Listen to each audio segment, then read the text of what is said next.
My name is Rob Steiner. I'm the Director of the Fellowships in Global Journalism at the Munk School of Global Affairs at the University of Toronto. And I'm happy to welcome you to a session that I think in some ways hits at a sore point for many people in the development sector, and that is how do our issues actually sit in the public debate? The discussions that people have been having here around public policy are essential. The discussions that people have been having about innovations in how to deliver development programs have been essential. And although there are real debates and disagreements in those areas, they are at least based on a shared premise that development is important. Par contre, la discussion publique, hors des communautés, des ONG et hors des experts en politique de développement, est moins certaine. Tant que les citoyens de notre pays se sentent engagés et impliqués dans les enjeux de développement, nous avons des opportunités. Mais tant qu'elles se sentent découragées ou cyniques ou épuisées, nos opportunités diminuent. Et c'est ainsi que la situation médiatique devient essentielle aux questions de développement, tant ici au Canada, dans ce pays riche, que dans les pays sous voie de développement. And so media and journalism become a key element of the development setting as much in LDCs as in donor countries. And of course, I think that a lot of us are afraid that media are less and less capable of prompting complex discussions about complex development issues. The immediate threat seems to be the decline of foreign correspondence and a feeling that our conventional news media are simply less committed to sustained coverage of complicated foreign issues. But I want to invite you to participate in this discussion over the next 90 minutes with the spirit of optimism that I believe this moment in media actually deserves. Because the situation is not static, a lot is happening. I'm in one small corner of that effort. At the Munk School in the University of Toronto, we've created a program, the Fellowships in Global Journalism. It's the only one of its kind in the world that is training development experts and other subject matter experts to be global reporters. We mentor them as they cover their own disciplines as journalists for major media around the world, and there's huge appetite for this, both on the part of development professionals and scholars who want to learn the skills of journalism, and on the part of major media who want their journalism. In the past 5 years, we've taught senior professionals from the World Health Organization, Médecins Sans Frontières, and the World Bank and the ICRC how to work as development journalists. And the partners who come to us wanting their stories include CBC, Vice, the Dallas Morning News, the Washington Post, Maclean's Magazine, and the Boston Globe. One of the most exciting dimensions that we found ourselves in is tapping into a number of professionals and scholars in development in less developed countries who want to work as journalists. Like a professor of economics we taught from the University of Nairobi, or a professor of engineering from a university in Medellin in Colombia, and a gender rights activist from India, who we've taught to report on development for media both in their own countries and in the wealthy world. Clement, on my far left, leads a new news site called Women and Girls Deeply. It's one of a wave of new freelance-driven news organizations that are devoted to sustained, deep explorations of complex issues. They're not only picking up what traditional media are sometimes dropping, but they're going deeper into those stories than most traditional media ever did. And they're cultivating new communities around those issues. As part of a team at another news innovator called The Conversation, Megan actually was awarded a Human Rights and Media Award in 2014 for coverage of the situation facing asylum seekers in Australia. A lot of that kind of innovation, to be fair, is happening outside Canada. And the public discussions that set your context are usually inside Canada. So it's essential to understand how Canadian media are covering development. Colette Brin, Professor Brin, to my immediate left, is the first Canadian scholar to do a rigorous study of the way in which English and French media in Canada cover development issues. She's done it with funding from the Aga Khan Foundation of Canada and with Global Affairs Canada. She'll present her findings in this session for the first time, and the report will be available for you to pick up after the session. Colette is a professor in the Département d'Information et de Communication at the Université Laval, Laval University, and director of the Centre d'études sur les médias. And she really brings a global perspective to the work. She coordinates the Canadian study for the digital news report at the Reuters Institute for the Study of Journalism at Oxford, and served on the advisory panel for the Public Policy Forum's report on the media, which made quite a bit of news last year. Ces découvertes sont alors la fondation essentielle pour la discussion qu'on aura à la suite. Une discussion que je crois mérite le même optimisme que vous apportez à toutes les autres dimensions de votre travail. This audience is used to prompting change against overwhelming odds, and I expect that over the next 90 minutes we'll begin exactly that same kind of process in this field. Colette? And let me say before Colette begins, actually, la présentation est également disponible en français. Si vous voulez avoir une copie de la présentation en français, si vous indiquez une bénévole, vous l'apporterez. Colette?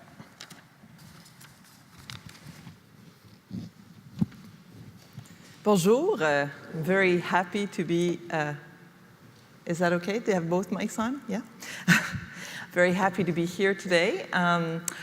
J'ai un lien un peu indirect avec les questions du développement qui ne sont pas mon champ de spécialité, mais j'ai grandi dans une famille très engagée dans les questions de développement. Mon père a travaillé quelques années pour l'ACDI et ma mère a été presque toute sa vie adulte bénévole dans des ONG comme Amnesty International, Développement et Paix. Donc j'ai un lien quand même familial fort avec ces enjeux, même si ce n'est pas un domaine de recherche que j'ai beaucoup exploré. Je dois dire aussi que l'Université Laval offre depuis de nombreuses années un programme de journalisme international qui forme, peut-être de façon plus modeste que l'Université de Toronto, des étudiants aux enjeux, à la couverture des enjeux internationaux de manière très large. Et aussi, beaucoup de nos étudiants travaillent après ça, soit en communication dans des ONG de développement, ou en journalisme avec une préoccupation pour ces questions-là. Donc, c'est des questions qui sont importantes pour nous. What I'll be presenting today are the results of a study, as Rob presented, not only by myself, but actually co-directed by Josh Greenberg at Carleton University, and a team of collaborators whom I would like to thank. I can't all thank them by name because there were several people. So this research was, of course, supported by Aga Khan Foundation, and we started off trying to document what are the stories being told to Canadians about the developing world, because there is very little data, very little evidence worldwide, but especially in Canada, on how the developing world is being covered in the digital era, you could say. So we wanted to know which were the parts of the developing world that were featured, the voices and sources telling these stories, and the perspectives and interests informing them.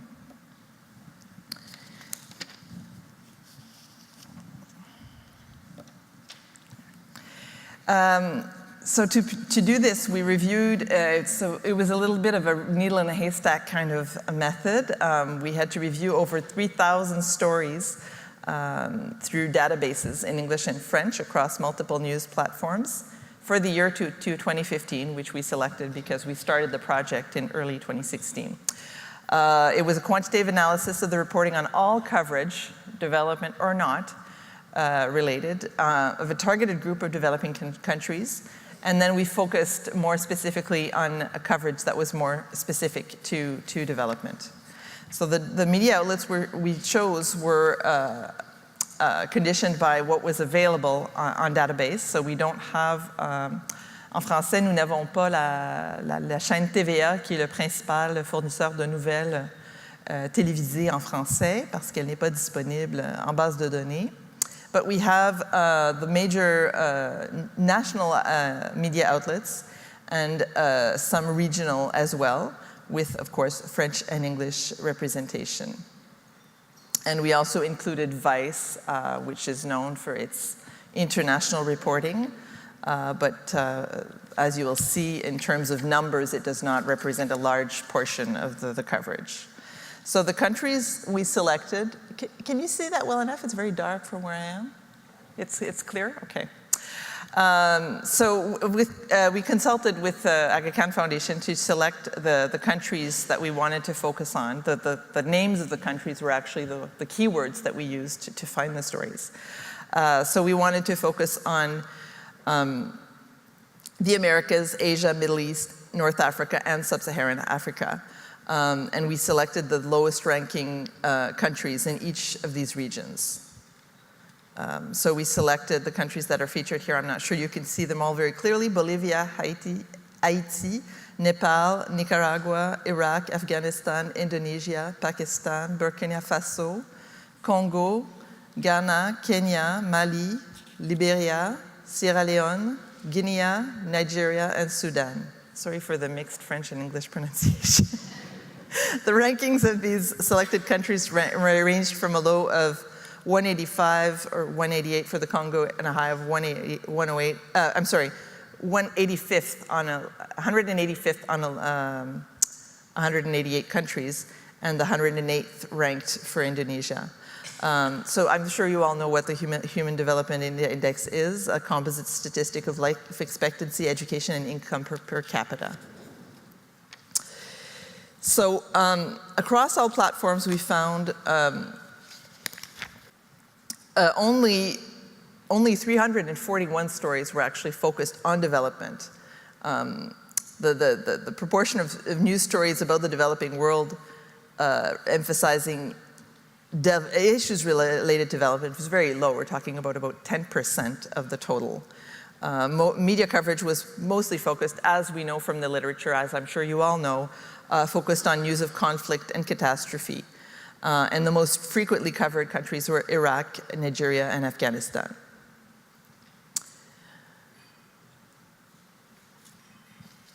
And of course, Canada's role is also a strong focus of coverage, which also is supported by the literature. So we look at the smaller number, so about 10% of total stories on the selected countries from the developing world that focus more or less on development themes. So to be considered a development story, the news item had to be about more than just humanitarian aid in the context of responding to a crisis or disaster.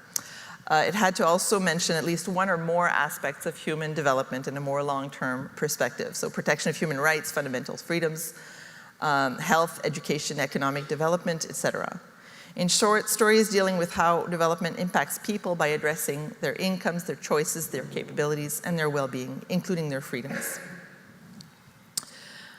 And ideally, we looked for stories that also included mentions of root causes, long-term problems, and solutions. But we know that the media do not tend to address very much the long-term perspective in general. As we see in this chart, the majority, yes, in the right chart, the majority of this group of stories were focused mainly on development themes. And the countries with the highest proportion of coverage with a development theme in the English media were Haiti, Kenya, and Nigeria, followed by Afghanistan, Pakistan, and Ghana. Almost 20% of the stories with a development theme addressed issues or events affecting multiple countries. Here we have an example of a story focusing both on terrorism and or terrorism conflict, which was a general category, and human rights. So the story of a Nigerian activist and the movement that she founded to fight the Boko Haram abductions and bring awareness to this problem. But they're not, of course, as you saw from the first chart, that most of the stories dealing with terrorism and conflict do not address these issues at all. So looking still at this subsample of development-themed stories, we looked at the sub-themes, so specific aspects of development. And the most common theme in English media was infrastructure, followed by education, gender, and economic development. And in French, the economic development was actually the most frequently noted or coded theme, followed by human rights and governance. And in both cases, water and other themes were less frequently addressed.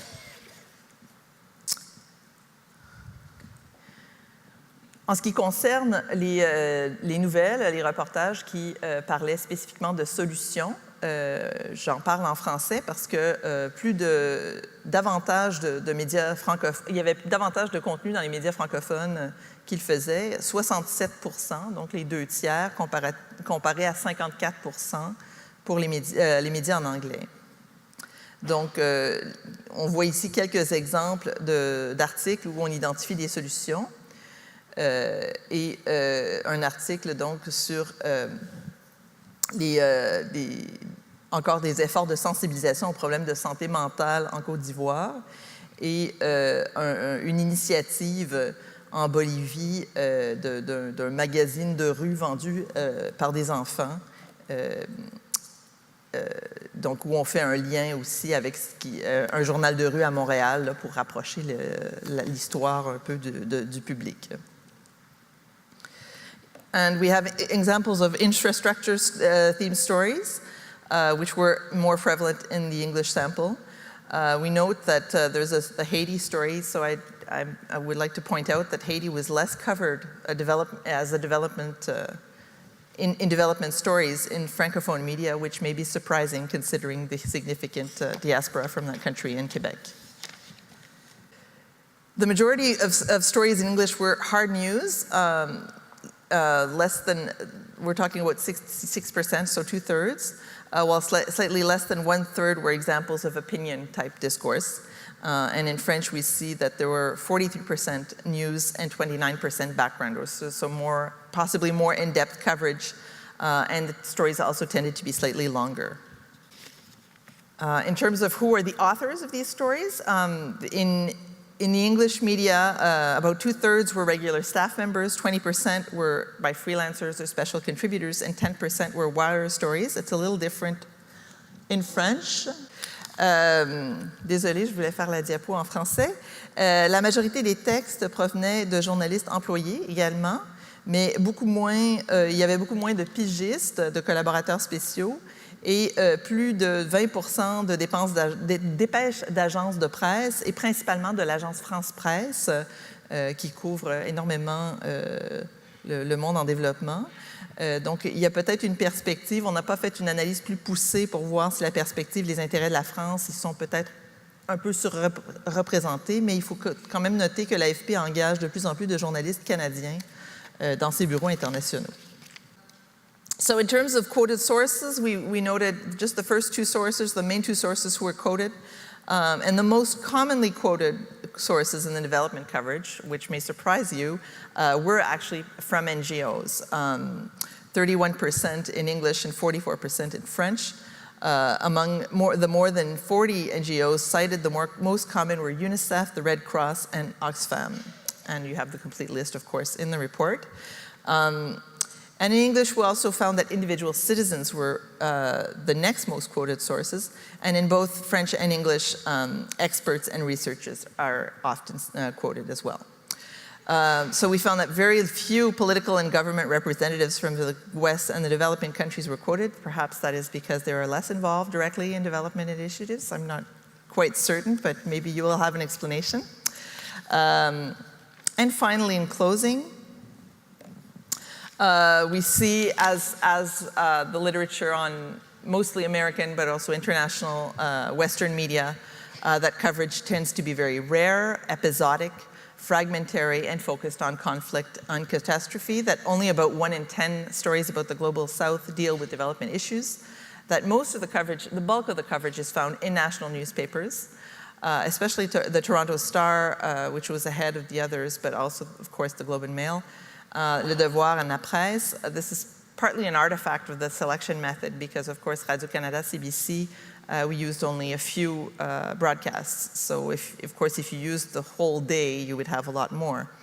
NGOs are also considered to be primary definers of these stories, the most frequently used source.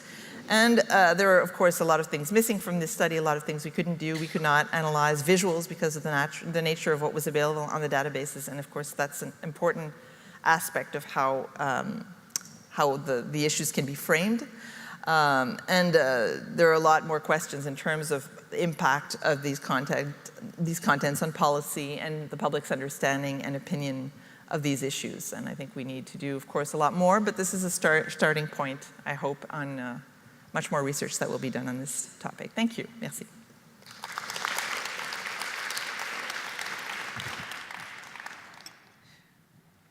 Sorry. So at this point, I wanted to open a discussion here for maybe 20 minutes, half an hour, something like that, and then open the whole discussion up for everyone. And although I want to throw to Megan in a second, I'd actually like, I know you felt you were going long, I'm going to keep you going just a little bit longer, because after all of that sort of raw data that you've gathered, I'm wondering what sort of general impression you draw. What conclusion should we be walking away with here? Well, that there's not a lot of coverage, but it's out there. It may be a little drowned also in the formats and the platforms, the news platforms that we have, because another point that I didn't mention is that it tends to be a little buried into the further pages of whatever platform we're using. You could also see it as an opportunity in terms of stories not being covered. Something that we picked up from the literature is also that media companies and media newsrooms or editors tend to think that the public is not interested in these issues, or that it's really hard to engage people with these issues. So there's perhaps a tendency not to go to these stories, to cover them, in terms of course, resources as well. But in fact, the research shows this not to be true, that there's a lot of interest, and there's some recent research being done in the UK, which is really interesting in terms of cognitive and affective responses to crisis, but also just to ongoing stories, which is very encouraging, I think, in terms of the audience's appetite for these stories. I think the problem is convincing, possibly, old habits die hard, so convincing journalists and editors, probably not as much the journalists as their editors, that these stories actually mean something to the public.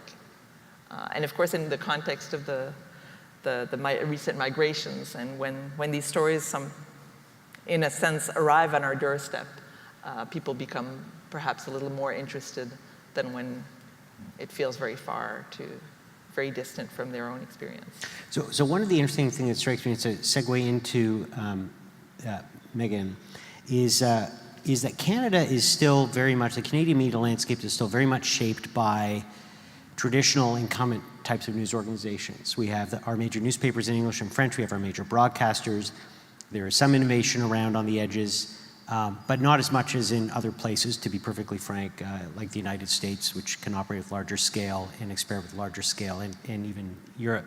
So we have someone from a very new kind of news organization. And Megan, what are your reactions to this? What does it get you thinking about? So the first thing that I thought about was that you did this work looking back on 2015. Which made me think about, okay, what were the big development stories in 2015? And we're thinking about, I guess, the refugee crisis, as you said, the Boko Haram coming up in a big way in Nigeria, perhaps the major earthquake that we saw in Nepal. And then I think about where those stories are today and what it would be if you looked back this year and how that might affect your results. And certainly, this year we've seen, for example, the global gag rule being enforced, and that is a huge development story, which I think actually cut through to the mainstream in a major way. It could be anything else from the landslide in Sierra Leone to the South Asia floods. And I think when the development news cycle is so driven by crisis, that's what you get. You get this sort of patchwork of we're looking here, now we're looking here, now we're looking at Irma and Maria, now we're looking over here at, say, the famine in East Africa. So it's very hard to tell development stories in a consistent way. We don't look back often as journalists. And I suppose from my professional practice, I mean, I basically only cover development stories. So I'm probably the rarest bird you will meet in journalism. Although this is an emerging space, and one thing that I think has definitely grown since 2015 is organizations that are absolutely dedicated to covering development, like News Deeply, or, for example, The Guardian's development pages coming up in a really big way, NPR doing its goats and soda coverage. There is a new space being created for development reporting. There are challenges that come with that as journalists, because these spaces are generally funded by development actors, and that is a tension that needs to be acknowledged. And certainly, you know, at Women and Girls, we're funded by the development industry as well. But that was the main thing that I took away, is how different the world is from today, and when you look back, and can you please do it again in 2018 so we can analyze this year? I think if we did it again, we would do it a little differently, because there was a lot of search work during the first steps of the research, which made it a little longer than. But I would like to look also at what are the new kind of sources that we don't know about, that are possibly not that well known to the public. And possibly, I think a lot of media companies may be open to partnerships as well with these kinds of new initiatives. As you said, the funding issue can be a problem in terms of asserting independence and I probably would call it less a problem and more attention. An appearance of a problem. I sense we have two folks on this panel who are both funded by whose work has been funded by foundations that are doing great work around the world. So I'll be the spoiler to actually introduce this as something a little more than attention and a potential conflict, really. There was one datum that popped up in your table, Colette, or in your presentation, about how roughly 44% in English and roughly 30% in French of sources quoted on development stories are NGOs. When you add that to the fact that a lot of places, including the Guardian Development site, which is funded by the Rockefeller Foundation, as I recall. They get money from Gates. And as well. Gates. Yeah. I might have the Rockefeller wrong. There are increasingly partnerships between foundations and news organizations. I'll just ask the blunt question. I mean, are NGOs actually the best lens onto development issues? I know that I'll take one step further. When we teach folks who are reporting on development, I have a couple of people in my cohort right now, one an MSF doctor and someone else a Fulbright-funded specialist covering migration issues in Southern Europe. One of the things that they want to cover is actually the shortcomings of the NGOs and the problems in the NGOs. One of the appetites that media have for development stories, one of the things they're very interested in, from my experience, is how is this NGO world really working? No one's covering them the way that we would cover the State Department or the way we covered Foreign Affairs or GAC next door. So I don't know quite where to go with that, but is there a squirmy kind of is this, I suppose, apart from the squirmy question, are NGOs the right lens through which Canadians should be understanding development? I'm gonna probably make myself very unpopular in this room, and I apologize, but if you look at the media landscape and you look at the NGO landscape in terms of power and influence and money, the NGOs have it over us in spades, right? So there is a massive power imbalance. And I think we have an obligation as journalists to tell stories of development not working, of aid interventions that go wrong, and if they are funded by the same person as my website, then too bad. I think we have an obligation as journalists to do that. And I also think it's absolutely vital that the NGO community are invested in knowing what's not working and what's going wrong. And I think that smart development journalists aren't interested in gotcha moments, or maybe we are a little. But we're more interested in what works and what doesn't. This has to be an informed space. There is so much money going into this. There is so much at stake in terms of people's lives with regard to this. I think it's got to be something that both sides of the funding equation have to embrace wholeheartedly. Doesn't mean it's easy, but. Did you have any sense of that from your work? Well, I couldn't draw that from the content we had, but it's certainly a risk. But another aspect where the media and the NGO convergence might bring in a blind spot is that they both tend to focus on what's going wrong, what's the crisis, the emergency at hand in terms of raising awareness, because they know that's what's going to work, as opposed to possibly the more long-term and the more solutions-oriented, well, not solutions-oriented, but the positive, what's going well, because the NGOs are looking for funding or looking for support, so we're driving that with problems as opposed to solutions. So that was something we found in the literature, not in our data specifically. Are there implications to that? Because I think that one of the assumptions is that in order to create a sense of urgency among individual donors or among taxpayers or voters, we have to show problems as being acute. solvable but acute.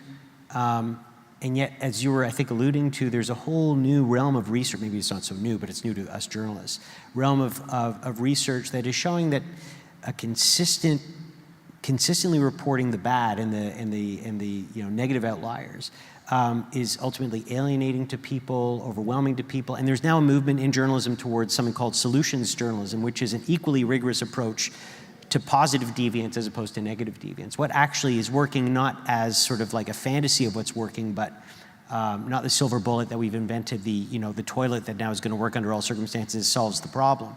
But there's something here that seems to be working more than it's not, and there may be a way to apply these lessons to other settings and a rigorous investigation of that. Again, it's something that we're starting to teach in our program, but is that something we should be aware of, as in people in this room should be aware of as we communicate, or? Well, definitely a solutions-oriented and also an evidence-based approach, where you're not just looking at, like you said, like the kind of magic light bulb that's going to solve everything, not that kind of attraction, but really something that's been proven, or there's some evidence to support that it actually does work. So that's something that, but of course we are dealing with a problem of media with shrinking resources and less people on the ground covering these stories. So that's part of the problem as well. I want to ask about the less and less people on the ground, because we talked a little bit about this before we came up when we were chatting earlier this week. One of the tensions embedded in this is who's doing the reporting. Is it people from the developed world who are flying in? Is it people from the developed world who've been based in another region for a very long period of time and are starting to feel local? Or is it actually local reporters who are reporting out?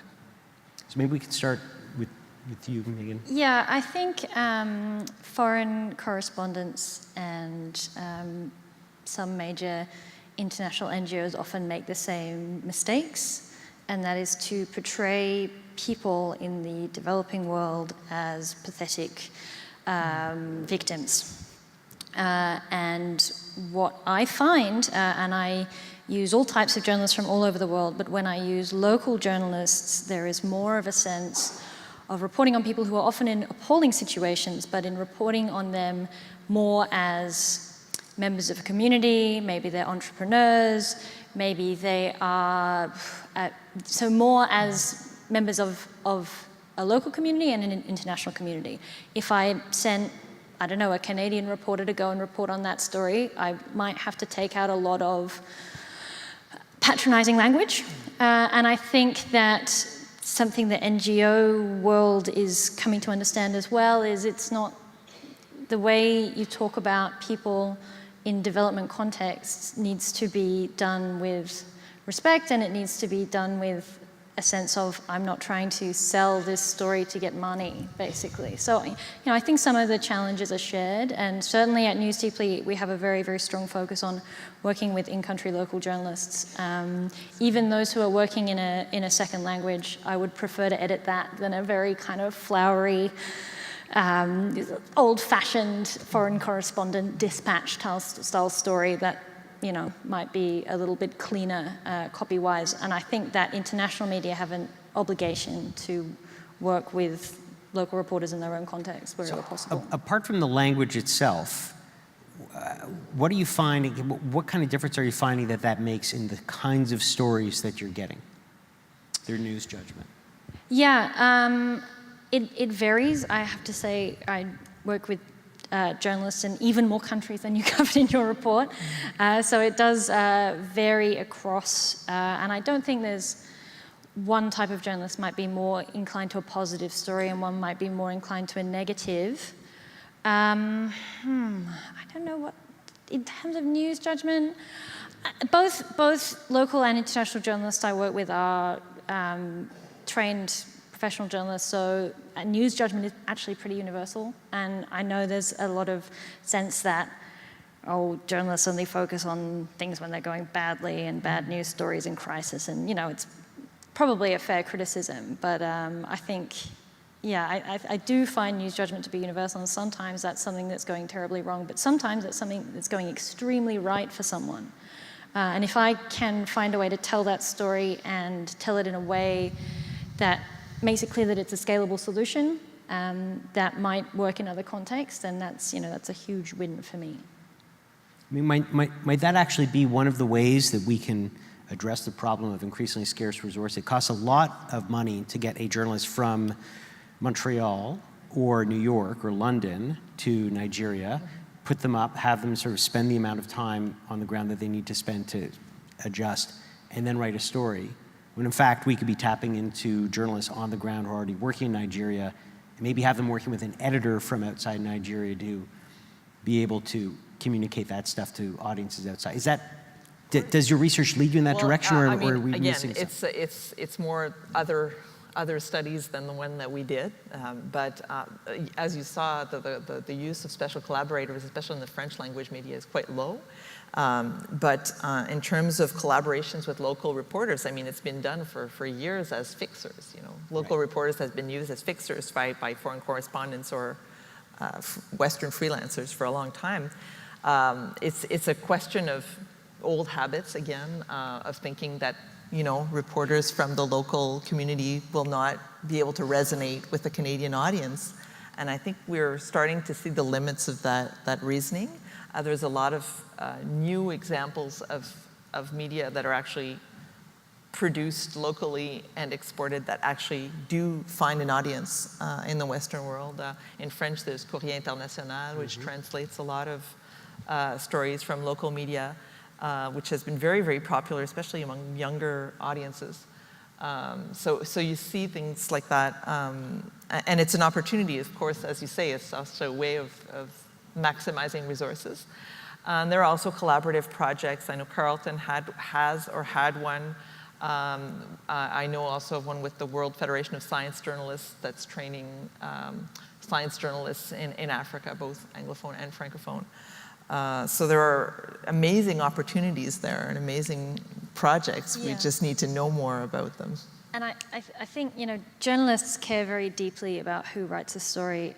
I've never met a member of the public who cares what the byline on a story is, to be honest. So with this idea that there's not an appetite for stories written from a local journalist, there's no way that could have a bearing in reality today. So I think it's probably the journalism industry that needs to get rid of some of those old ideas.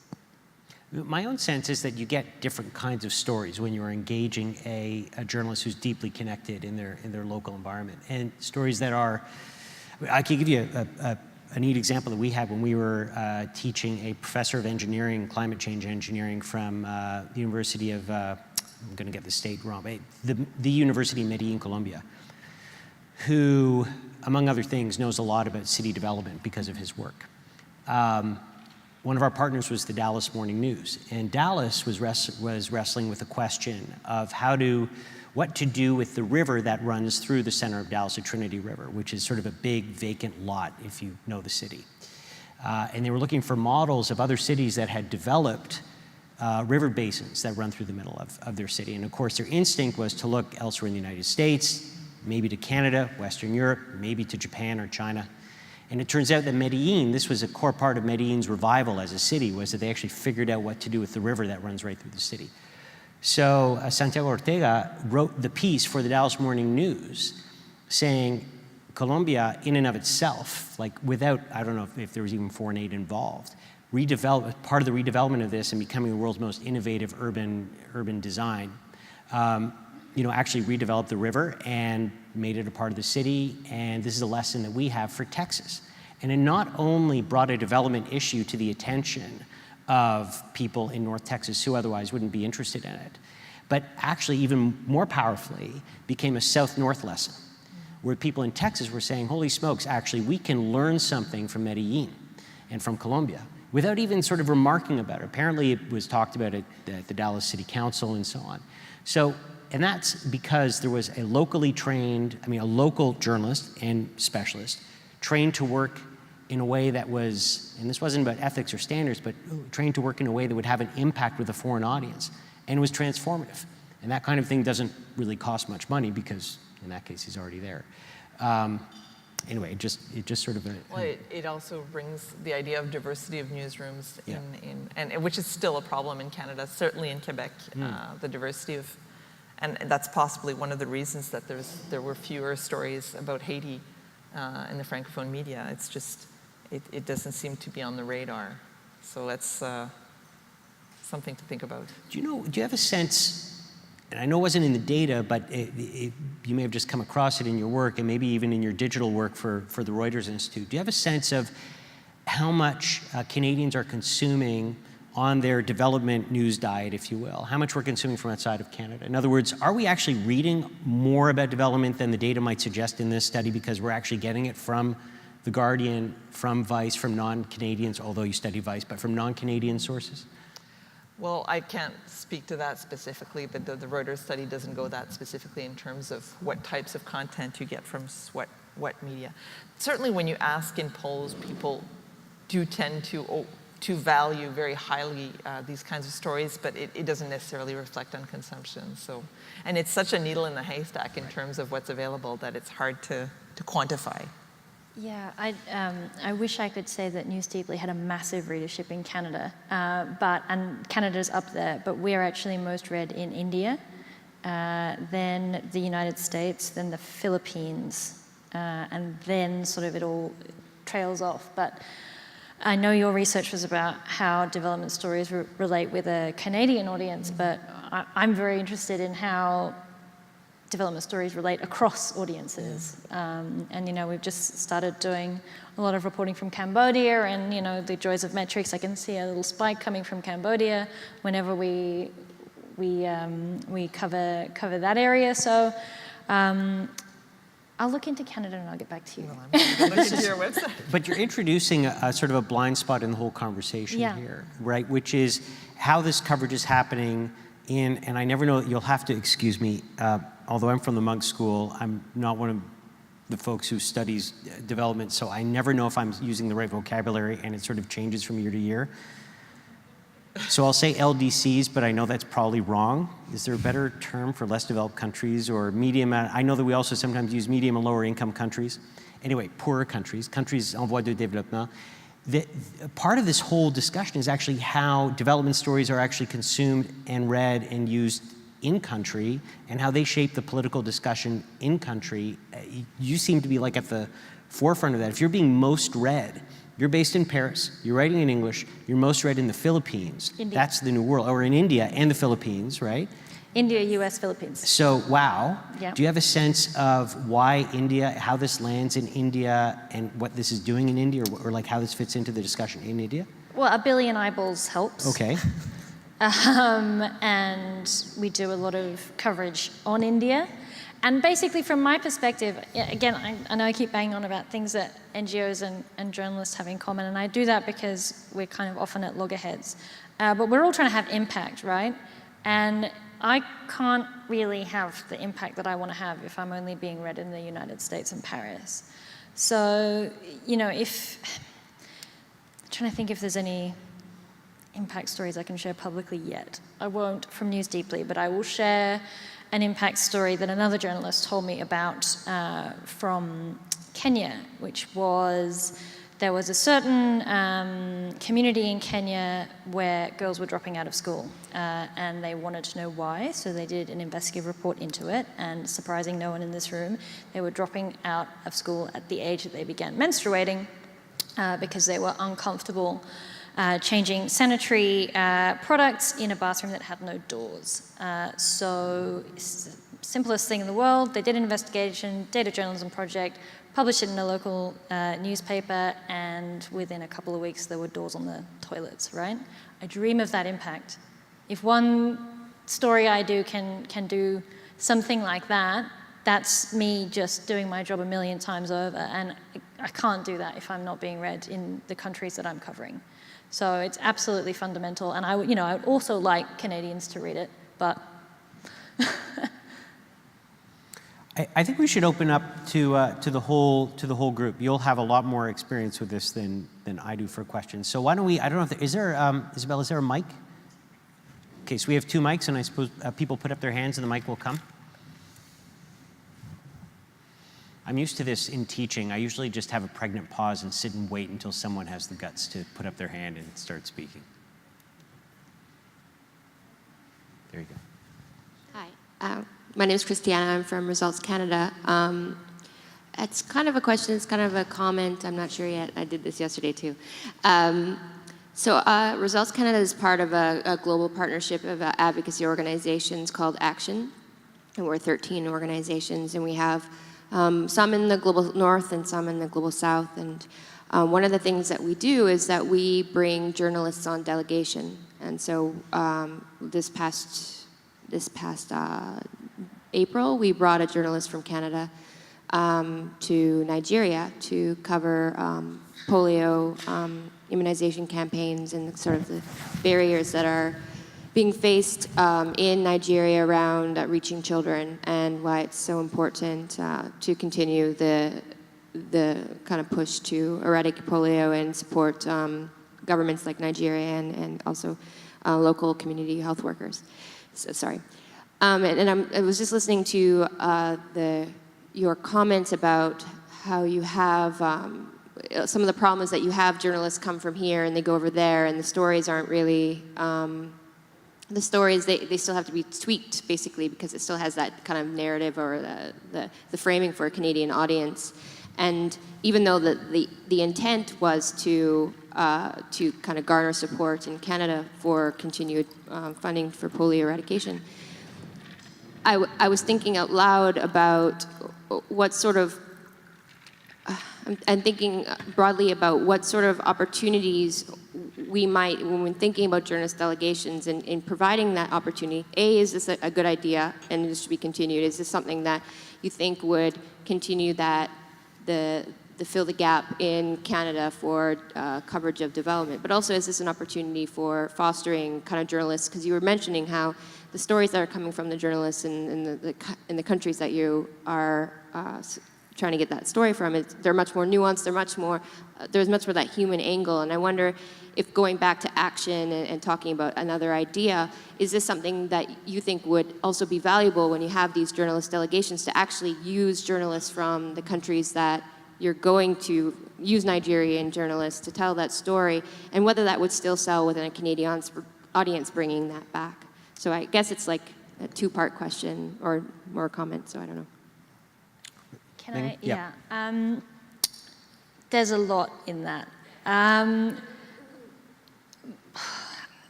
Something that I do a lot of is providing foundations who fund reporting trips, and doesn't tend to be development organizations. It's the European Journalism Centre or the International Women's Media Foundation. Basically, a reporter will come to me and say, I want to go on this reporting trip, or I want to get this reporting grant. Can you say that you will take what I produce, basically? So it's just saying, yes, I'm interested in this idea. That's a good way to make sure that you've got the audience before you go. But journalistically, there's a few alarm bells going off for me in terms of this reporting delegation. What if the delegation gets there and you're doing a really bad job? Do you have a charter of editorial independence that allows a journalist to say, I was sent here by this foundation and they're doing a really bad job? Do you have full transparency on what comes out of that trip? Journalistically, what gets published, is there a big disclosure on it that it was paid for? These are some of the issues that we were kind of grappling with in terms of the influence of NGOs, and it's something in humanitarian settings. It's a real issue because often the only access journalists can get to zones of conflict is by being embedded with humanitarian NGOs, and that's also a problem because what if food deliveries aren't getting there? Are they able to do that? Okay, then they lose the access, and then no one in the world knows what the hell's going on in that part of South Sudan. So it's such a minefield. But I certainly, from your perspective, shoring up a publisher before you go probably helps. And yeah, I would absolutely encourage anyone to work with local in-country journalists wherever they go all the time. Colette, was there something that you wanted to? No, I'm pretty much in agreement. I was just going to say that the collaboration aspect to me is essential, and there should be visibility for that person as well in an international forum. If I was to sell this idea to Sorry, we can't hear, sorry. the second part was if I was to sell this idea to the partnership, from your perspective of analyzing the way that development is covered in Canada, would a Southern voice, a Southern journalist, their coverage still sell to a Canadian audience? In the perspective where it's collaborative, where there's, I mean, whether it would sell or not, you'd have to see them try and see what happens. You know, I think the hardest sell is selling it to the editors. There might possibly be issues in terms of, you know, unions and all that kind of thing. But I mean, I certainly would be interested in, and I think it would certainly enrich the coverage and make it more relevant. If I might just pick up with a bit of like advice on how you might do this, because we organize stuff like this in a very different, we come at it from a very different angle, but here's what you might be able to do. Instead of flying down with a journalist and hoping that that journalist actually, you know, is going to, in the course of a 5-day mission, going to be able to figure out what's going on, when really all she's seeing is your own project. If you identify journalists on the ground, or she might see a couple of other things, but she's not going to have time to get her head around, especially in a place that is as disorienting as Nigeria is to someone who hasn't spent a lot of time there. If you might identify journalists on the ground who've been covering the issue, and I'll sort of speak more broadly, because I think it's a model that could be of interest to all sorts of different folks. Whatever you're working in, you're actually dealing with a particular issue, right? So if you're dealing with women's health, maternal health, something like that, you're dealing with the issue of maternal health. There's probably some specific set of issues in maternal health, might be access to obstetricians or gynecologists or midwives or something specific like that. If you can identify the journalists in country who have been covering this issue as an issue for a while, but who have not gotten outside of that country, who's not gotten their own coverage outside of that, but they're sourced, they know what the issues are. The problem with them as global journalists is that they've been covering it at a very, very close level. So they're using acronyms, they're inside the weeds. It's as if someone were covering healthcare reform in Manitoba and trying to get them to write about healthcare in Canada for someone in Britain. If you identify those people who are good, and you identify the outlets in Canada, or not necessarily even in Canada, because it's not just, you know, Canadians aren't just reading Canadian things. You identify the specialized outlet that has a serious appetite for this stuff, like Women and Girls.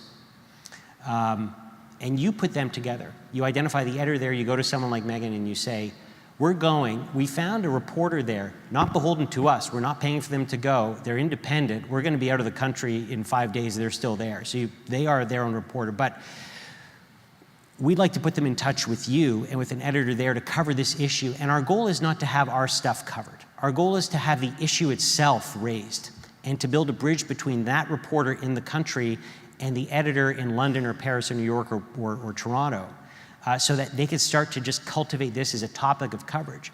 And in the back of your mind as an NGO, you know that the more this is covered, the more I can actually just take this body of coverage and then walk to the minister's office or to the big foundation dinner and say, look, we have 9 stories here about this issue. None of them are about us, but 9 stories on this issue. This is an important issue.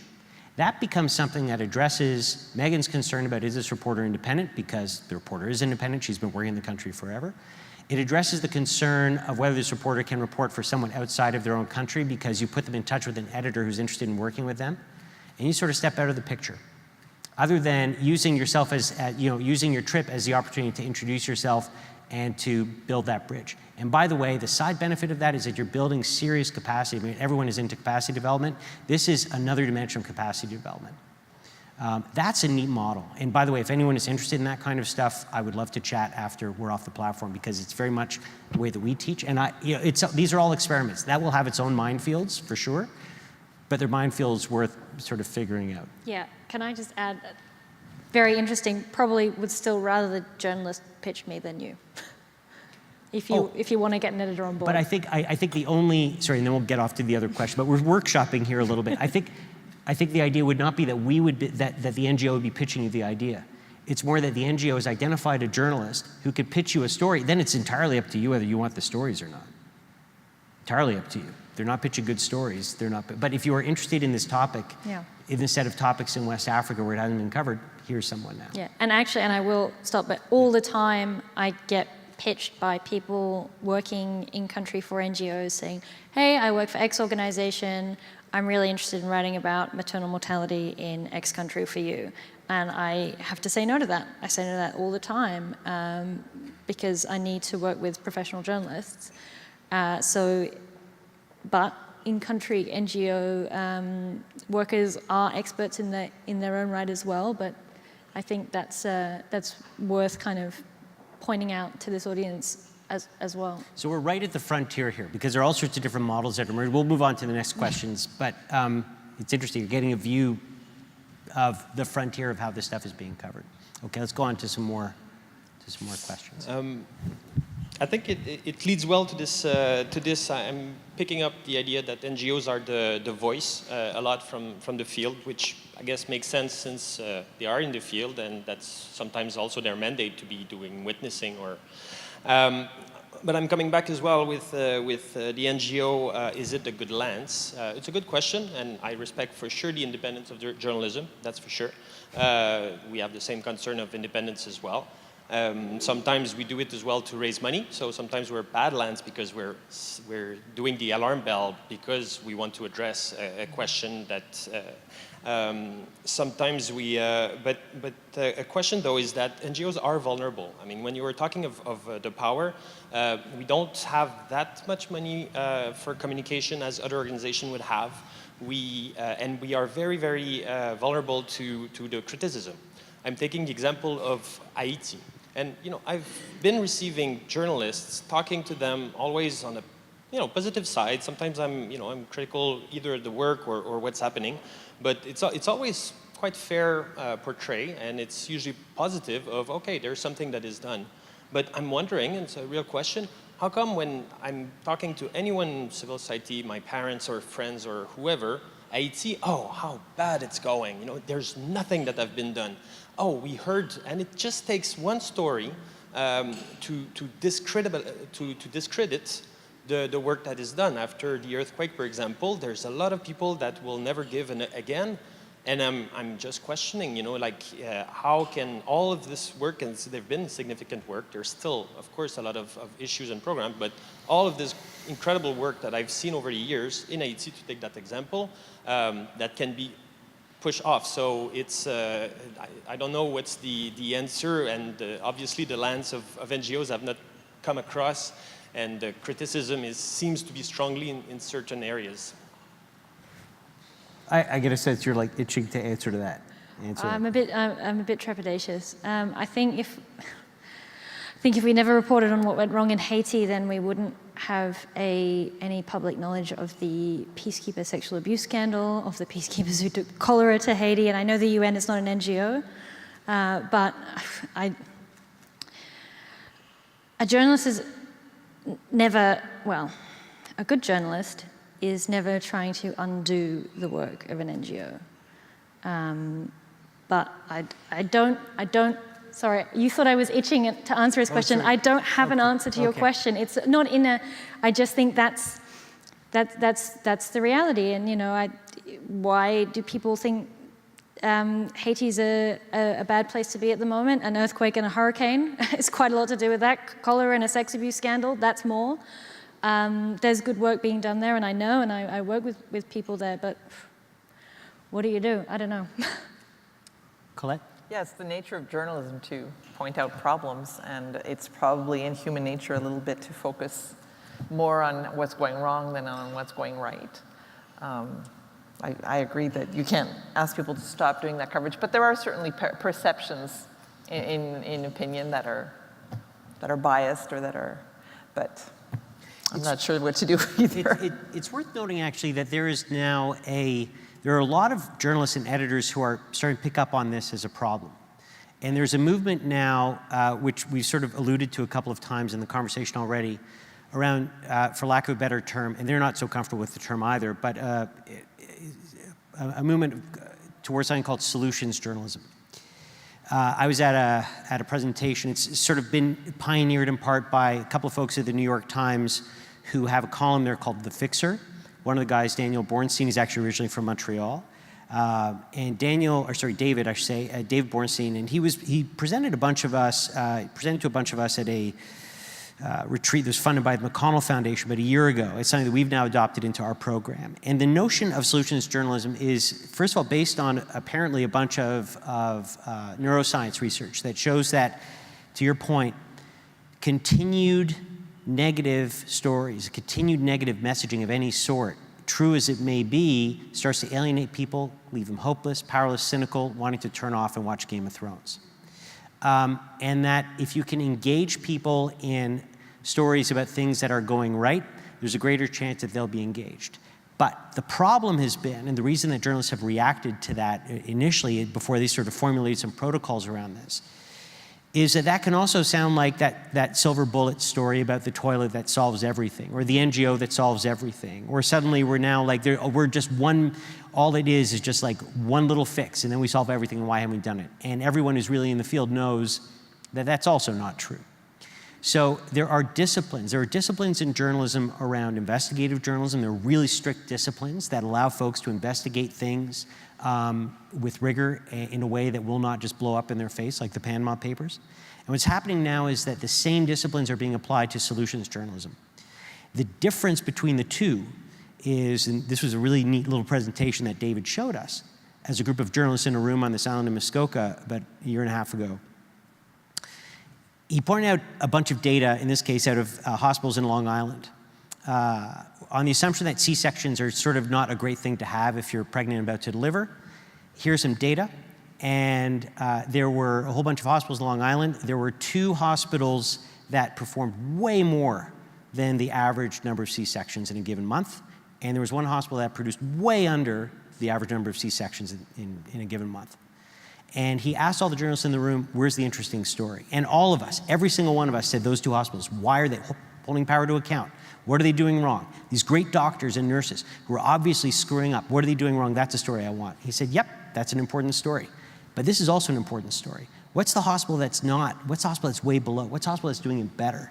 And if we can report that rigorously and not in a kind of a fantasy unicorn kind of way, that's a real story, and that's actually going to engage people. So there is a movement towards this, but they're struggling to get that word out, to convert cultures, and to do it in a way that is not then going to create another big problem of pretending that everything is easily solvable. My name's John Longhurst. I direct communications, marketing, and fundraising for Canadian Food Grains Bank out of Winnipeg. Worked as a journalist, and now I've done communications, media relations my whole career. When I started in this career, there was a media. There was a lot of media. There's not as much media today. This conversation is occurring without anybody naming the elephant in the room. Will there even be a media as we know it 5, 10 years from now? 64% of Canadians get their news from Facebook now. So what do you think is the future for us in getting these stories out? If you're asking me for a viable business model for journalism, I'm so sorry I wouldn't be sitting on this stage if I had one. I'd be a millionaire. But will there be a media in 5 years? Absolutely. Will there be printed newspapers? Maybe. Are people getting their news from Facebook? Yes, but are they getting it on the Washington Post via Facebook? Also maybe. I think Rob and I are probably going to sing from the same hymn sheet. We're at the frontier of innovative journalism, and we think this is a very difficult time, but also a time that is an opportunity for great innovation. Are the funders going to change? Absolutely. Is journalism going to be funded by advertising? No. You know, I've got the easy answers to your questions. I don't have the solutions journalism answer to solutions journalism. But I'm optimistic, and I think one area in which news coverage has got better and more nuanced and more sophisticated has been development news. I think this is a success story. It's not without its implications around funding like the rest of journalism is, but I think this is an exciting space right now, and I'm delighted to be in it. I distinguish between a world, a media world that is in a death spiral and the media world that's actually the beginning of a virtuous cycle. I think they're both. I think 5 years ago, had you asked the question in this room 5 years ago, I would have been speaking very theoretical terms about the virtuous cycle, but there are a number of places that are actually the beginning of a virtuous cycle. News Deeply is attracting a lot of funding. So is Vice. Vice is now valued at 12 times what Jeff Bezos paid for the Washington Post 2 years ago. What's the difference? In my mind, just in a nutshell, the difference is in how different organizations understand the word disintegrate. So the audience is disintegrating. If your instinct as a news leader is to understand that word disintegrate as disappear, you're in a death spiral. I have fewer and fewer readers or viewers or listeners. I have to try to cover my costs off those fewer. I can't invest in the product anymore. The product gets worse. I have fewer readers or audience members. I'm in a death spiral. But if you understand the word disintegrate, etymologically, as what it actually is, disintegrate doesn't mean disappear. It means break into smaller pieces. So the audience is disintegrating into smaller audiences that each have their own economics. Some of those audiences are driven by foundation kind of economics. Some of them are driven by subscription economics. Some of them are driven by advertising economics. Some of them are driven by other things. But if you're one of the news organizations that says, I'm sort of in this area, and I don't just mean, people sometimes hear this as saying, I serve Republicans or Democrats in the US context. I don't mean that. I'm in the business of providing news to people who are really interested in women and girls. I'm not doing climate change news, except insofar as it relates to women and girls. I understand that marketplace. I understand the economics that drive that marketplace. That's what I'm focused on. You're at the beginning of a virtuous cycle. So that's the kind of stuff that's growing, and it actually is growing. Like I stopped, excuse my language here, but I'm a journalist. I stopped this year for the first time when I gave a talk about this. I realized, oh, I'm actually just not sort of BSing here. There are actually data to back this up. So I'm optimistic too. But you study this for the Reuters Institute, and you see digital consumption and digital patterns. Is the industry going to exist in 5 years? I don't like making predictions because there is certainly parts of the industry that are not looking very good. I mean, the audiences are not declining really, certainly not in Quebec, but it's the funding, it's the advertising. So it's more a question of funding than of attention and of interest, audience interest. So apparently, what time is it? Minister Joly was supposed to make a statement today, but apparently there's nothing specifically in there for news. We're not giving up all hope yet. But I think there's going to be other models are necessarily going to be created. There are already new models being created. I am a little concerned about the fragmentation, though, that people are going to specialized media that are going to talk only about climate change or only about a very specific topic.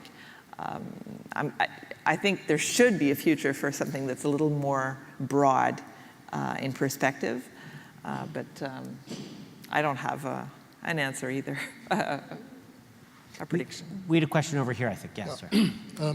My name's Ian Smiley. Seems to me that there are two kinds of, generally speaking, news stories about developing countries. One is the disaster story, everything is terrible, falling apart, aid doesn't work, look at the scandal.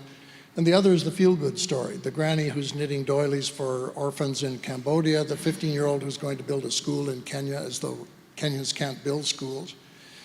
I remember reading something that Hemingway wrote a long time ago about his time when he worked as a reporter for the Kansas City Star.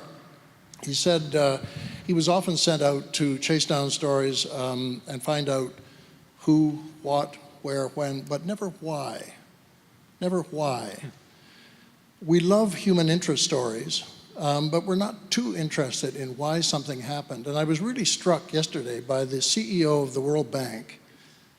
Let me say that one more time. CEO of the World Bank, who said one of the biggest problems out there is population growth, and the solution is family planning.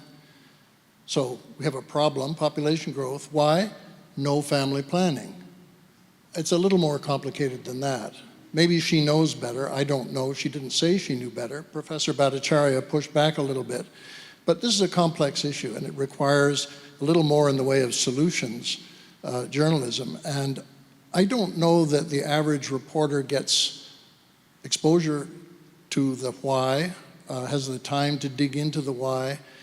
I'm not sure the average editor allows, the editor, the gatekeepers really allow that kind of journalism. There's just no time for it. So we fall back on the, if it bleeds, it leads, and the human interest story. So we never really get to the bottom of why people are poor, why things are falling apart in some of these countries.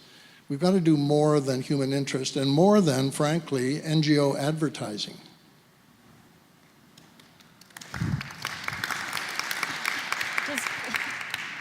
Or tell me you teach your students the why. Yeah, I mean, if you're throwing to, I can tell you that editors, so the way that we teach in my program is we actually mentor our fellows for 8 months as they cover their own disciplines for big media partners that we have around the world. So they're in direct contact with editors, and we also teach them as editors the way that an attending physician would teach a medical resident in a hospital. And why it's always, like, why is this important? Tell me exactly what's going on here. We often have to get into the story through an individual. We have to often illustrate the story through an individual. But I'll tell you sometimes where I think, so I think that there are different kinds of reporting. There is the kind of reporting which is the straight news, an event has happened, we have to get this out, I have exactly 40 minutes under some pretty complicated circumstances to get at the basics of why it's going, and that often is what we're reading at the top of, you know, when I'm scrolling and you're on OC Transpo and you don't have much time, you're scrolling, that's often what we'll all get, all of us do that. And then you go to something, you might read only 1 or 2 of these a week because you only have the time for 1 or 2 a week. You go to the Globe Focus section. Or you go, Le Devoir has a lot of this, right? That's sort of in the nature of Le Devoir. Or you go to the News Deeply, and then you read 1 or 2 of those stories. But that's not our daily diet because we don't have a lot of the time for that, but there's a ton of it out there. And I can tell you that, you know, if there's one thing that what you're saying sort of tweaks to me, and it is just part of the challenge, is that we can only focus on one little thing at a time. If one of my fellows came to me as a journalist and said, I want to do a story about why Kenya is still poor, do you think the Boston Globe Ideas section would be interested? They just told us yesterday, we got a briefing from them yesterday, that they like big picture, thoughtful stories for the Sunday read in Boston, read by all sorts of people from Harvard. We'd say, no, that's way too big and broad. Way, way, way, way, way, way too big and broad. Pull out like one tiny piece here that we can actually get into, and you only have 800 words. By the way, you could do a lot with 800 words, but you only have 800 words. It's not a full answer, but I don't think it's as binary as simple in the same way that the solution to overpopulation is not as simple as family planning. I don't think that journalism is as simple as it bleeds, it leads. There's some type of journalist that applies to some kinds of reporting, and it may be that we have an overshare of that in our own consumption for all sorts of reasons. But there's a lot of other stuff out there, I think. Yeah, well, the tendency to go faster, shorter, and tighter, and to do journalism for the phone as opposed to, you know, a full story that you would read, or so in very short snippets, seems to have created an audience and an appetite for longer formats in other that are not, maybe not specifically journalism, but books and documentaries are very, very popular now, much more than they've ever been. So there's growth in that area, and I think that's a potential. Maybe that's something, but again, in terms of... I mean, this is not from Canadian, but I just read, you know, there's a ton of coverage on the hurricanes. This is not a development story, but it just pops in my mind. Ton of coverage on the hurricanes. Disaster, disaster, disaster, disaster, no water, no blah, blah, blah. But I downloaded onto my phone to read, like when I have a moment on Instapaper, this long Atlantic article about actually why these storms are becoming superstorms now because of heating water and all of that. And frankly, as I read it, I realized my brain is not big enough to understand the physics of this. But that was in the Atlantic. And that was a why. And what I keep hearing from editors, we've just been through a week of editors telling our fellows what they want in a story is. We get the basic straight stuff. We get that from the wire services. What we want is we actually want to understand why it's happening. Give us some context. Go deeper. Give us an explainer.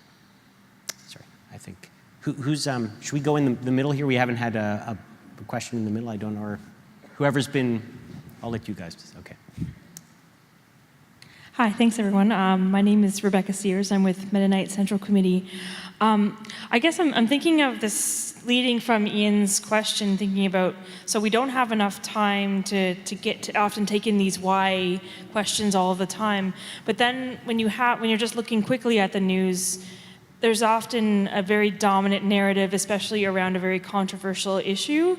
And so if you aren't looking into the why regularly, then people aren't ever hearing any kind of alternative narrative. And so just to give an example, we do a lot of work in Syria and Iraq, and we work with local partners who have been working in this area for decades. We've been working there for 25 years. And so we're hearing these stories about, let's say, the gas attack from last April, and it's this kind of, okay, we have to get the story out there quickly, and so it was Assad who did this gas attack, but then there's this, you see kind of this independent journalist coming out after saying, well, actually, like, have we looked really into these facts? And so I guess that's a long example, but just to say, like, how do we combat that, like, kind of dominant narrative in a very controversial topic in a timely manner that will get more readership? And yeah, I don't know. Sorry, I have to do massive self-promotion here. newsdeeply.com/Syria. The first site that we launched was called Syria Deeply. It's the flagship of the News Deeply model, because our founder was a journalist in Iraq, and she and all the other correspondents in Iraq could see that Syria, there's something happening there, and if Syria goes, all hell's going to break loose in this region. Could they get any of their editors back in the United States to care? No. That's where News Deeply came from. So I think, again, to Rob's point, we're going to get that, but we're going to get it from innovative news models. Not just News Deeply, they're proliferating, they're everywhere. But do we still need a generalized news diet? I agree, I think we do, so. I think we have to give ourselves a bit of a break too as a species. We have 10 minutes. That might be a large thing to say, but I don't know that you will ever get a mass audience for all of the deep why stories that you want. Because, you know, right now we're having this conversation here, but I wouldn't be surprised if across town, or maybe, you know, down 417 in Kingston, or down the highway in Montreal, there's a whole other conference of people who are saying, why do we not have more people talking about Indigenous healthcare in this deep way? And then over in Vancouver, there'll be someone saying, why don't we have more people talking about, you know, climate change in a really deep way? And so the fact we can't, right? We pick our communities, we pick the things that we're really interested in. We as consumers, right? I'm not speaking about us as NGO professionals or as or A professionals or journalists. We, as consumers, we pick the things we're interested in. And the neat thing, I hope I'm not sounding too Pollyannish, but the neat thing that's happening now is there are more places for us to go when we want that deeper in that why. When I was a kid, I got to choose between the Toronto Star and the Globe and Mail and CBC and Walter Cronkite, and that was it. And they had the chutzpah to say, that's the way it is, after 22 minutes. If I wanted more on the situation of women and girls in Nigeria, I don't know if it's on the Globe and Mail, I'm just not getting it. But now, all I have to do is look, yeah, and yes, I will probably get it to the point that someone made about Facebook. Yeah, I'll probably find it through Facebook. But what I'll find through Facebook is another source that one of my friends or that some contact of mine has flagged, and then I'm on to that source. And then I'm going to be following them. So we can't be on everything that deeply all the time. But in our areas of interest, we go much more deeper than we ever could. But that does leave open the question that Colette rightly raises of where does this stuff come together? And I think one of the places is the New York Times, right? Hmm? Yes, and where do you get reliable information also about, because there's a lot of, you think of Boko Haram or other topics, I mean, there have been, you know, sometimes there are rumors or information that's not necessarily reliable. So for the average consumer, it's not easy to find your way. But that's always been the case. I was watching Ken Burns' documentary on Vietnam last night, and they're looking, he was at one point in the second episode looking at some of the early coverage of Vietnam in the New York Times and the Washington Post. And it is the most unreliable coverage of Vietnam. Everything is going great. The fortified village strategy, Diem's fortified village strategy, A-OK. We're about to solve this problem, right? It's always been. So I think part of the answer to that is having a lot of editors and having folks who are so deeply in their issue that they can smell when it doesn't sound right. Like, I know this issue well enough to know that this strategy has actually been tried in another part of the world and it didn't work out the way you're saying it's working out there, so I want to go a little more deeply into this. I think we have time for maybe one more question. Okay, yeah, thanks. Okay, somebody else. Is there someone in the middle? Oh, Go ahead. is that okay? Great. I just wanted to come back to, I know a lot of comments were made about, you know, editors not finding particular topics interesting or making presumptions about what the audience wants to hear. And I guess my question is, how do we tackle that? Because it also has to come back to that, right? I mean, what you feed the public is also as much as they know. And there's this fine balance between how much do you feed the public and how much of the public come back and say, we want to know more about this, we want to go deeply into this. And where do you see, how do you see the media becoming, the general media, the ones that go broad and the ones that give us our sound bites and the CBCs and the Globe and Mails and all those that, you know, the average consumer is kind of picking on lightly? How do we get them to focus a bit more broadly on issues that are important? You claim that people want to hear these stories. So how do you get the editors and the news media to cover these stories? I don't have that much sway over the news editors of the world, but I think when we show them evidence that the audiences are actually interested and that there's actually an appetite for it. But again, an editor's judgment is their first tool. I guess the ones you are training will be perhaps a newer generation. You know, we always, as professors, we always put our hopes in the new generation of whatever we're teaching, but there seems to be a little bit more of awareness and interest even among the younger generation of journalists. So that's possibly a reason to hope. But I think I'm definitely going to peddle this research as much as I can with the newsrooms as well. I think that's important. But I'm reasonably optimistic, let's say. I mean, editors have, we have more at our disposal than in the Cronkite days. You know, I have real-time information on who is clicking on what on my homepage, who is reading about what. I can tell you how stories about maternal mortality go as compared to stories about gender-based violence. And every single editor on the planet has that now. And I think having access to detailed metrics is probably one of the best and most humbling things that can happen to journalists. It has adverse consequences. It means you can chase clicks. But before, editors were just chasing their gut. So, you know, one of the most popular stories I've ever done was a story that said 4 ways the world got better for women and girls last month. August was great for women and girls, by the way. And that wasn't, I didn't do that because I thought, oh, I'm going to get lots of clicks for this. I didn't know if I would get any clicks for this. But I used my editorial judgment to say, this is a moment, let's see what happened. So I actually, we have so many tools at our disposal now as editors. I think you are able to make informed decision within your remit, within your little patch of the world about what people want to read. And sometimes, you know what? I don't know an editor in the world who wouldn't say, I'm not going to do that, no one's going to click on it. Sometimes we say, I'm going to do this really sexy story so I can do this one, which I know not many people will read, but I know it's really important. And I want to get that out there too. So I don't know if we really need people to convince us, but maybe I'm being very arrogant about editors. So we teach a basic 5 criteria that you need to hit in order to get an editor interested. And in the last 30 seconds, I will just sort of try to share the couple of big things with you. First, and I have an editor sort of looking over my shoulder here, so I hope I'm getting this right. Story needs to be important for the audience that you're targeting, and you need to be able to explain why it's important for that audience. And it's not just because it's important for Canada, sometimes it is. It might just be because it's important for that, but you have to be clear about why that story is important for the audience you're targeting.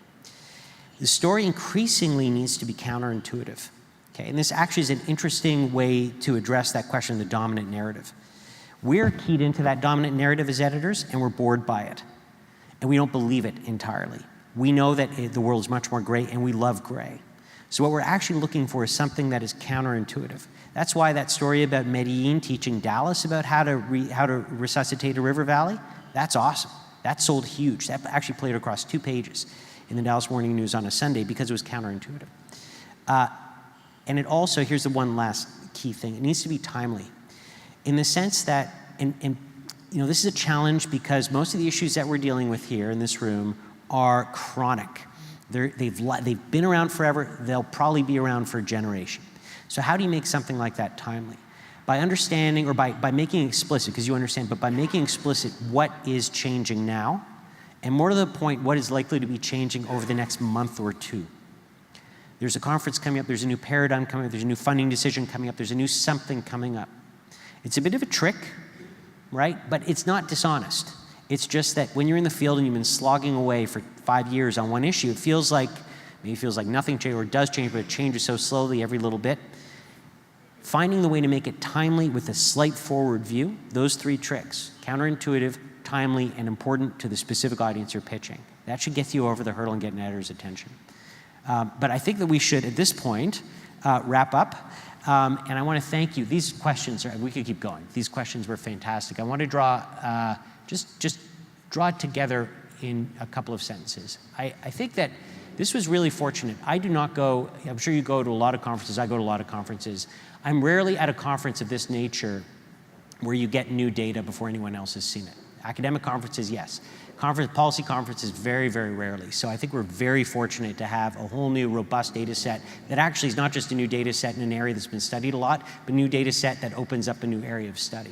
And so my thanks to, our thanks to Colette and to the Aga Khan Foundation and Global Affairs Canada for funding the research and doing the research, and to have someone who's also really at the cutting edge of media innovation right now globally and bringing that model to us to think about here is also a real opportunity. If there's one thing I hope you take away from this, it's that I think all 3 of us in various ways have noted that the NGO sector and the media sector actually have a lot in common, not least of which is that we all actually want these stories out there. So I hope that you take that back and work with that in any way you can. Thank you very much.